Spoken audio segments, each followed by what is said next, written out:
Bom dia a todos. Então estamos aqui, todos recolhidos, para passar esse momento difícil e eu estou nesse momento aqui fazendo mais uma aulinha para vocês. Estamos estudando movimento circular uniforme.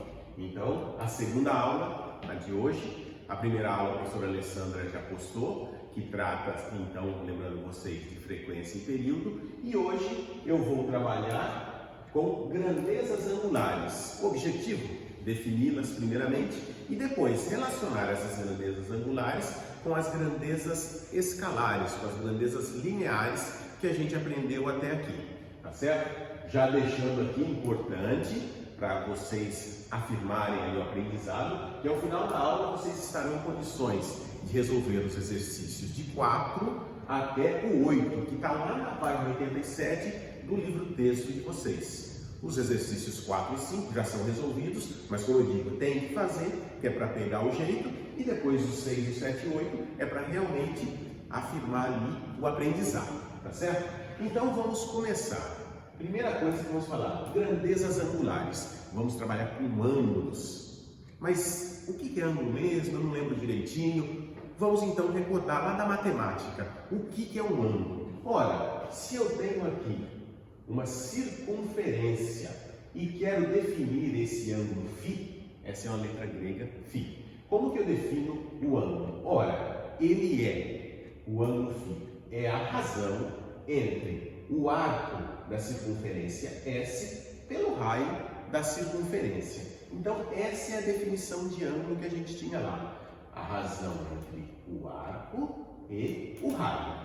Qual a unidade de medida? Lembrando os meus alunos, quando eu coloco uma grandeza entre colchetes, eu estou querendo me referir à sua unidade de medida. Então, a unidade de medida de ângulos, nós já aprendemos bastante, é muito comum falarmos de graus ou falar de radianos, tá certo? Lembrando lá, quando eu estou trabalhando com graus, essa circunferência aqui, ora, uma volta completa, ou seja, quantos graus tem? 360 graus. Então, se eu começo daqui, dou uma volta completa, 360 graus. E falando em radianos, ora, se eu começo aqui e dou uma volta completa, 2π radianos. Bom, como que eu sei que aqui são 180 graus? Ora, se uma volta inteira são 360 graus, meia volta, 180 graus.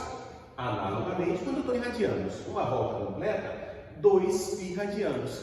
Meia volta, metade de 2π. Π radianos. A mesma coisa, 1/4, 90 graus, pois dividi 360 por 4.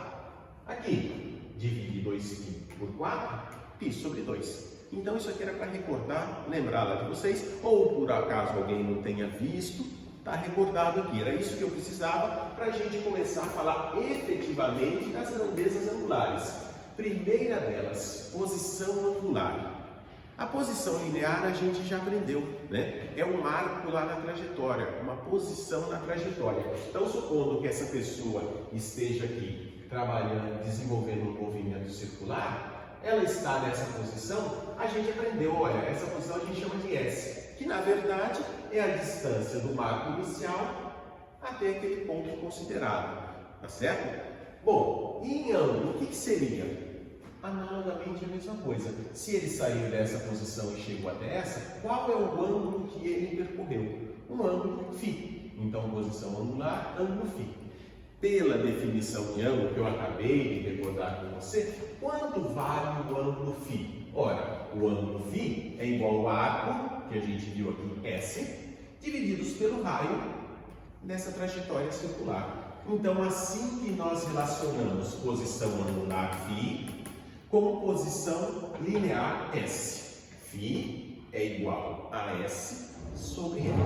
Então definimos assim a primeira posição angular, a primeira grandeza angular, que é a posição. Vamos à segunda grandeza, que é o deslocamento angular, ΔΦ. De novo, volto para vocês fazerem uma analogia. Ora, quando eu falava em espaço linear, como que eu calculava o deslocamento? Era uma posição final menos uma posição inicial. Isso falando linearmente. Angularmente é a mesma coisa. Olha aqui. Supondo, falando linearmente, que ele saiu de uma posição S0, está desenvolvendo um movimento circular, e foi para uma posição S1. Como que eu calculava o ΔS? Simples, S1 menos S0. Agora, e se falarmos de deslocamento angular? Ele saiu, olha aqui, essa é a posição inicial, então ele saiu desse ângulo φ0 e foi até o ângulo φ1.